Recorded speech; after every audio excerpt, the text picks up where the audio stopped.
కథాతత్వం గ్రహించి తీరితేనే జరుగుతుంది. పైగా ఈ శిరస్సు మార్చి శిరస్సు అతికించడం ఉంది చూడండి, ఇది సాధ్యం కాదని మీరు అనుకోవద్దు. 2-3 రోజుల క్రితం మీరు పత్రిక చూసి ఉంటే, దినపత్రిక, తెలుగు దినపత్రిక మీకు అర్థమై ఉండేది. ఎప్పటికే నెట్లో కూడా పెట్టి ఉంటారు. ఇటలీకి చెందిన మహత్తరమైన శాస్త్రవేత్త, న్యూరో సర్జన్, నరాల వైద్యుడు, ఆయన మనస్తత్వ శాస్త్రంలో చాలా గొప్పవాడు. ఆయన సెగ్జిరో కెనరవో అనే ఆయన ప్రత్యేకం. ఇప్పుడు కొత్తగా ఒక సవాలు స్వీకరించి, ఒక మనిషి శరీరానికి వేరే మనిషి శిరస్సును అతికిస్తా, ఈ మనిషిని బతికిస్తా అని సవాల్ చేశాడు. ఆ ప్రయోగం 3-4 నెలల్లో జరగబోతోంది. 2017 నాటికి మానవుల శరీరాలకి జంతువుల శిరస్సులు, జంతువుల శరీరాలకి మానవుల శిరస్సులు అతికించేటువంటి వైద్య శాస్త్రం రాబోతోంది. దాని విపరిణామాలు ఎలా ఉంటాయో గణపతికి తెలుసు, నాకు తెలియదు. కానీ జరగబోతోంది ఖచ్చితంగా. శాస్త్రీయ విజ్ఞానం అంత మార్పు చెందుతోంది. దానివల్ల వచ్చే ప్రమాదాలు కూడా చాలా ఉంటాయి. ఆ ప్రమాదానికి సూచనే సరిగ్గా గణపతి కథ. ఇది మాత్రం పూర్వం ఎలా జరిగిందండి? పురాణ కథల్లో మనం ఏమంటామంటే, ఏవో కళ్ళబొల్లి కథలండి, రాసుకున్నారండి. మనిషి శరీరానికి ఏనుగు శిరస్సు ఎలా పెడతారండి. ఇప్పుడు ఈ కాలానికి మీకు ఒకటి రుజువు అవుతుంది కదా. మనిషి శిరస్సుకి ఇదివరకే ఒక కుక్క శిరస్సుకి ఇంకో కుక్క శరీరం పెట్టారు, ఆ శరీరానికి ఇంకో కుక్క శిరస్సు పెట్టారు. రష్యాలో ప్రయోగాలు జరిగాయి, అవి రుజువైనాయి. ఆ కుక్కలు కొంతకాలం బతికే, తర్వాత చనిపోయాయి. ఇప్పుడు మనిషి శరీరానికి మొండెం పనిచేయకపోతే ఆ వేరే పనిచేసే మొండాన్ని తీసుకొచ్చి, బ్రెయిన్ డెడ్ అయిన వాళ్ళు ఉంటారు, బ్రెయిన్ డెడ్, ఇంకా పనికిరారు, ఎలాగో వాళ్ళు చనిపోతారు ఎప్పుడప్పుడు. వాళ్ళు కనుక శరీర దానం చేస్తే ఆ శరీరానికి ఈ మొండెం పనిచేయకుండా శిరస్సు పనిచేస్తూ ఉంటుంది ఒకతనికి. ఇప్పుడు జరిగే స్పిరిడోనోవ్ అనే రష్యాలో ఉండే వ్యక్తికి మొండెం కింద కాళ్ళన్నీ చచ్చుపడిపోయి శరీరం పనిచేయట్ల, తలకాయ మాత్రం బ్రహ్మాండంగా పనిచేస్తుంది. అంతవరకు ఎందుకండి? ప్రఖ్యాత భౌతిక శాస్త్రవేత్త స్టీఫెన్ హాకింగ్, ఆయనకి శరీరంలో ఏ అవయవాలు పనిచేయవు, మెదడొక్కటే బ్రహ్మాండంగా పనిచేస్తుంది. మనం చాలా విచిత్రమైన వాళ్ళం, మనకు ఆ మెదడొక్కటే పనిచేయట్లా, అన్నీ పనిచేస్తున్నాయి బ్రహ్మాండంగా. మనకి ఆయనకి తేడా అది. మనకంటే ఆయన గొప్పవాడు, మెదడు పనిచేసి మిగిలినవి పనిచేయట్లా, మనకు అన్నీ పనిచేస్తున్నాయి, మెదడు పనిచేయట్లా. అందుకని ఏది చెబితే అది నమ్ముతూ ఉంటాం, ఏదంటే చేస్తూ ఉంటాం. మనం కనీసం బుర్ర ఉపయోగించి ఆలోచించాం. అందుకని మనకంటే ఆయనే. అది కూడా స్టీఫెన్ హాకింగ్ లాంటి వాడి శిరస్సుని మామూలు పనిచేసే శరీరానికి అతికించగలిగామనుకోండి, ఎన్ని పరిశోధనలు ఎంత గొప్పగా చేయగలుగుతాడో. దాంతోపాటుగా విపరిణామాలు కూడా ఉంటాయి రకరకాలుగా. అది మంచి పద్ధతి కాదు, ఆపద్ధర్మంలో జరుగుతుంది. పూర్వం ఎలా జరిగిందయా, ఆ కాలంలో ఎలా జరిగిందా, ఇదేమీ అబద్ధం కాదు.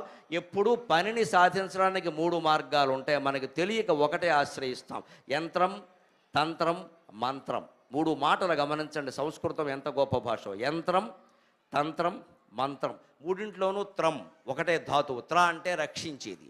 మంత్రం, మననాత్రాయతే ఇది మంత్రం అంటే మననం చేయడం ద్వారా రిపిటీషన్, జపం, కోట్ల జపం ద్వారా మంత్రం ఫలిస్తుంది. తర్పణాత్రాయితే ఇది తంత్రం. యజ్ఞంలో మనం తర్పణం విడిచిపెడతాం, నెయ్యి విడిచిపెడతాం. ఆ నెయ్యి మామూలుగా రాలా. పాలు కాచడం ఒక సంస్కారం, కాచిన పాలకి చిన్న చుక్క తోడు పెట్టడం ఒక సంస్కారం, ఆ పైనది పెరుగయ్యాక దాన్ని చిలకడం మరొక సంస్కరణ, మార్పు, రిఫార్మేషన్, అంతా రిఫార్మింగ్ జరిగితే మళ్ళీ అప్పుడు వెన్న వచ్చింది. ఆ వెన్న ఒక రూపం. ఆ వెన్నని కాచితే నెయ్యి వచ్చింది. ఇక నెయ్యిని ఏం చేయలేరు మీరు, ఆవిరైపోవడం తప్ప. ఇంకా కాచిన కొద్దీ గోకైపోతుంది, ఆవిరైపోతుంది. అంటే సంపూర్ణంగా పచ్చిపాలగా ఉన్నదాన్ని మనం కాచి, తోడుబెట్టి, మజ్జిగ చేసి, పెరుగు చేసి, వెన్న కూడా కాచి, నెయ్యి చేసి, ఆ నెయ్యి మాత్రమే యజ్ఞంలో సమర్పిస్తాం. అంటే నీ జీవితాన్ని మొత్తం ముందు పచ్చి పాలు, అది ఆర్ద్రమైన బంధం. తల్లిదండ్రుల కారణంగా మనకి శరీరం ఏర్పడింది. పాలు కాచాం అంటే ఏంటో తెలుసా? జీవితాన్ని కాచడం అంటే పొయ్యి మీద పెట్టేకూడదు. బ్రహ్మచర్యం, ఇంద్రియ నిగ్రహం, విద్యార్థి దశ. చదువుకుంటున్నంతసేపు ఆడవాళ్ళకి మగవాళ్ళ గురించి, మగవాళ్ళకి ఆడవాళ్ళ గురించి ఆలోచనలు ఉండకూడదు. చదువు అంటే చదువే, అలాగే సాగాలి ఖచ్చితంగా. 25 ఏళ్ళు చదువు అయ్యే వరకు బ్రహ్మచర్యం తప్పితే ఇక్కడి నుంచి SMS వీరు పంపించి, ఇంకో SMS వారు పంపించి చేస్తే చదువులన్నీ ఏమవుతున్నాయో మనకు బాగా తెలుసు. 6వ తరగతి పిల్లలకి ఫోన్లు ఇచ్చాక, 10వ తరగతి పిల్లాడికి బండి ఇచ్చాక పిల్లలు బాగుండాలంటే బాగుండరండి. ఆ తప్పు మందే, వాళ్ళకి ఇవ్వడమే తప్పు. ఖచ్చితంగా చెప్పాలి, మా పిల్లాడు వినండి, మంచిది. మనం వినకపోతే దాని ఫలితాలన్నీ అనుభవించడమే. అందుకని కాచడం, జీవితాన్ని కాచడం అంటే ఇంద్రియ నిగ్రహాన్ని పాటించడం బ్రహ్మచర్యం. ఆ తర్వాత తోడు పెట్టడం, తోడే కదండి భార్య భర్త. తోడు పెట్టడం అంటే భార్య పెళ్లి చేసుకోవడం. అప్పుడు గడ్డగట్టి పెరుగైంది, సంసారం గడ్డగట్టే ఉంటుంది. మరి అర్థం కావడం కష్టం, పాలల్లా ఉండదు. భార్య వచ్చిన తర్వాత ఎలా ఉంటుందంటే కొంచెం అర్థం కావడం కష్టంగా ఉంటుంది. అర్థం కాదు కాబట్టి అర్ధాంగి అంటారు, అర్థమైతే పూర్ణాంగి అనేవారు.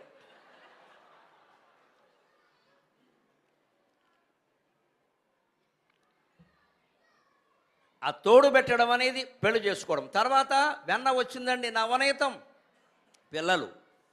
వెన్న ఎంత మధురంగా ఉంటుందో పిల్లల మీద ప్రేమ అంత మధురం. ప్రపంచంలో జరిగిన ఘోరమైన నేరాలు ఘోరాలన్నీ కూడా పుత్ర వ్యామోహం కారణంగా జరిగే 90%. ధృతరాష్ట్రుడు ఒక్కడే కాదు, అప్పటికి ఇప్పటికీ కూడా పుత్ర వ్యామోహంతో కొట్టుకుపోతున్న వాళ్ళు చాలామంది ఉన్నారు.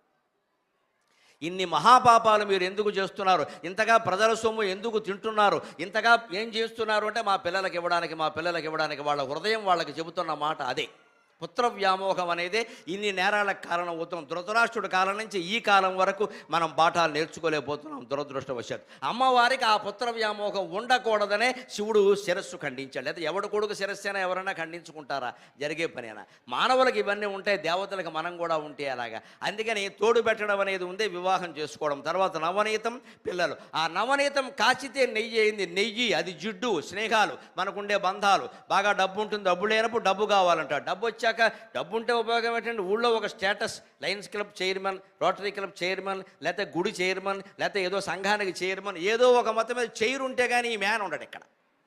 చైర్మన్ ఏదో ఒక చైర్మన్ అవ్వాలంటే కూర్చోడానికి చైర్ కావాలి. వాడు ఇంట్లో వాడు కూర్చోలేడు, బయటకు వచ్చి ఏదో హడావిడి చేయాలి. ఇంకా అక్కడి నుంచి వాడికి వీడు శత్రువు, వీడికి వాడు శత్రువు. ఇదేనండి జిడ్డు, అంతకంటే ఇలా నేతి జిడ్డు అంటే అది. మనిషికి ఇన్ని ఉన్నాయా, పెళ్ళయిందా, పిల్లలు ఉన్నారా, సంపదలు ఉన్నాయా? ఆగనండి. సొసైటీలో స్టేటస్ అదొకటి కావాలి. ఈ వ్యామోహం చివరికి నెయ్యి. మొత్తం ఈ సారాంశం అంతా జీవితాన్ని గ్రహించి యజ్ఞంలో సమర్పించడం అంటే భగవంతుడికి అర్పించడం. ఇదంతా నేతిని అర్పించడం అంటే జీవితం మొత్తాన్ని భగవంతుడికి అర్పించగలిగితే అది నిజమైన తర్పణం. తర్పణాత్రాయితే ఇది తంత్రం, మరణాత్రాయితే ఇది మంత్రం, తర్పణాత్రాయితే ఇది తంత్రం. యజ్ఞంలో తర్పణం వల్ల పనులు జరుగుతాయి. యజ్ఞం చేస్తే వర్షాలు కురుస్తాయి, ఏమీ సందేహం లేదు. అందులో మర్రి, మారేడు, జమ్మి, జువ్వి మొదలైనటువంటి సమిధలు వాడతారు. వేప చెట్టు, తుమ్మ చెట్టు పట్టుకొచ్చి అందులో పడేయరు. అవన్నీ మెడికల్ ప్లాంట్స్, ఔషధపు మొక్కలు అవన్నీ. అవి ఎండిపోయిన పొలాలు అందులో వేసి సమిధలు చేస్తే ఆ పొగ పైకి వెళ్ళి దగ్గర మేఘాలు ఉంటే కదిలిస్తాయండి. ఎక్కడో ఇండియాలో వర్షం కురవాలంటే ఇథియోపియాలో మేఘాలు అక్కడికి రావు. అసలు మేఘాలంటూ అక్కడ ఉంటే అవి కదిలి వర్షం కురుస్తాయి. అవి ఉండాలంటే ఏం చేయాలి మనం? వర్షం కురిసేలాగా ప్లాస్టిక్ వాడకుండా ఉండాలి, చెత్త పేరుకోకుండా ఉండాలి. రకరకాల చర్యలు ఇక్కడ సింగపూర్లో ఎలా ఉన్నాయో రోడ్లు, అలాగే అక్కడ ఇండియాలో కూడా ఉండగలిగితే అన్నీ బాగుంటాయి. అంచేత మీరందరూ ఇంటికి ఫోన్ చేసినప్పుడల్లా రోడ్లు బాగున్నాయా, ప్లాస్టిక్ వాడకుండా ఉంటున్నారా అని అడుగుతూ ఉండండి. కాస్త పిల్లలు బాగున్నారా, బెళ్ళ వేసుకున్నావా, షుగరుందా అడగక్కల్లా. అవి రోజు ఉండేవి. అక్కడ మనకి ప్రధానంగా లోపించింది ఏమిటంటే ప్రభుత్వాలు, మంత్రులు, నాయకులు ఎవరు ఎంత కృషి చేసినా సరే పెద్ద ఇబ్బంది అక్కడ ఏమిటంటే నో సోషల్ రెస్పాన్సిబిలిటీ, సామాజికమైన బాధ్యత లేదు. ఎవరి మట్టుకు వాళ్ళే ఏమనుకుంటారంటే ప్రభుత్వం చూసుకుంటుంది, ఆ ప్రభుత్వం అదో పరబ్రహ్మ పదార్థం, ఎవరు చూసుకుంటారు? ప్రభుత్వం అంటే ఎవరు? మనమే కదా. మనమే కొంతమందిని ఎన్నుకుని ప్రభుత్వంలో పెట్టాం. వాళ్ళు చెప్పింది మనం చేయకపోయిన తర్వాత వాళ్ళు ఏం చేస్తారు? ఎవరు మాత్రం నరేంద్ర మోడీ కాదు, నారాయణమూర్తి దిగొస్తే మాత్రం పరిపాలన ఎలా చేస్తారండి? అందుకని మనం జాగ్రత్తగా ఉండాలి ఆ పరిపాలన. అందుకే మనకి తర్పణాత్రాయితే తంత్రం. యజ్ఞం వల్ల వర్షాలు ఇప్పుడు ఎందుకు కురవు అంటే మేఘాలే అక్కడ లేనప్పుడు వర్షాలు ఎలా కుదురుస్తాయండి? పనిలేక. మేఘాలంటూ ఉంటే ఈ వెళ్ళినటువంటి ధూమం పైకి వెళ్ళి దాన్ని కదిలిస్తుంది, అప్పుడు వర్షం వస్తుంది. అసలు మేఘాలు కురిసే పరిస్థితి లేకపోతే వర్షం ఎక్కడి నుంచి వస్తుంది? అందుకని ఆ జాగ్రత్త కూడా పడవలసింది. అది తర్పణ. తర్వాత యత్నాత్రాయితే ఇది తంత్రం. ఇప్పుడు అన్ని మెషిన్ మీద జరుగుతాయి. ప్రయత్నం, మానవ ప్రయత్నం వల్ల. అది మనకు తెలుసు, యత్నంతో జరిగేవి మనకు తెలుసు. సరిగ్గా ద్వాపర యుగంలో, త్రేతాయుగంలో తర్పణాత్రాయితే తంత్రం. అందుకే తంత్రం తెలుగులో తంతు అయింది చివరికి. దాన్ని సరిగ్గా చేస్తే తంత్రం, ఏదో మొక్కుబడికి చేస్తే తంతు అయింది.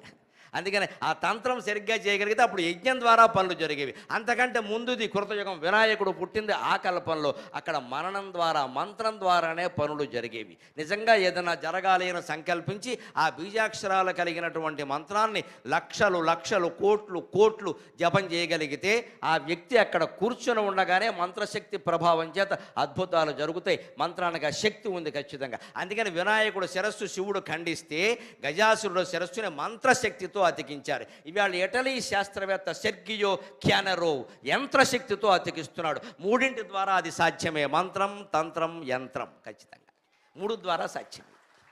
మనకి యంత్రం ద్వారా సాధ్యమైంది కాబట్టి మంత్రం, తంత్రం లేవని అనకూడదు. మనలాగే వాళ్ళు ఉండరు, మనకంటే వాళ్ళు చాలా గొప్పవాళ్ళు, అనుమానం ఏళ్ళ. వాళ్ళ సాధనలు, వాళ్ళ తపస్సులు వేరు. అది వినాయకుడి జన్మ రహస్యం. దాన్ని కనుక మనం తెలుసుకోగలిగితే చాలా గొప్పగా చేయగలుగుతాం.